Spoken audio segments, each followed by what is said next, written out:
Hello everyone and welcome to my YouTube channel. Today we are going to discuss about how to delete App Store purchase history on your iPhone iOS 26.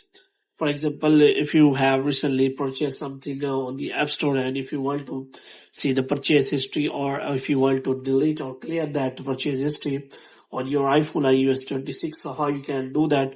For this, what you have to do, you have simply watch this video completely. So without wasting any time, let's start the video. So first of all, what you have to do, you have simply make sure that you are connected to a proper Wi-Fi and internet connection. And after that, what you have to do, you have simply go to settings here, and here you have simply click on general. And after that, what you have to do, you have scroll it down until you find the option of transfer or reset iPhone. And here you have simply click on reset, and you have to reset all of your network settings. And after that, you have simply go back. Now, if you want to see the purchase history, then there are two options available. The first one is that you have simply go to the App Store, and here you have simply click on that profile or name or Apple ID, and you have simply click on purchase history.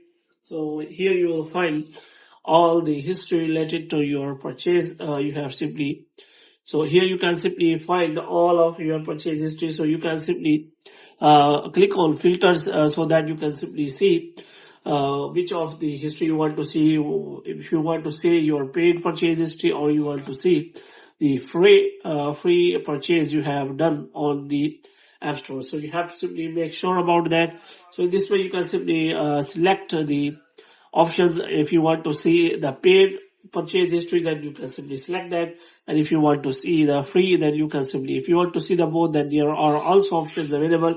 So you have to simply click on that filter, and after that few seconds all of the history will be available. So if you want to see only paid purchase history, then there is also option available, because recently I do not have purchased any free apps or purchase done on the App Store. So there is no option available for the free purchase paid purchase history. So you have to simply make sure about that. Moreover, you can also change the date, on which date you want to see the purchase history, or how many days you want to see the purchase history. So this way you can simply change the filters for that settings. So hope you have liked this video. If you get more videos like these, you can subscribe our channel.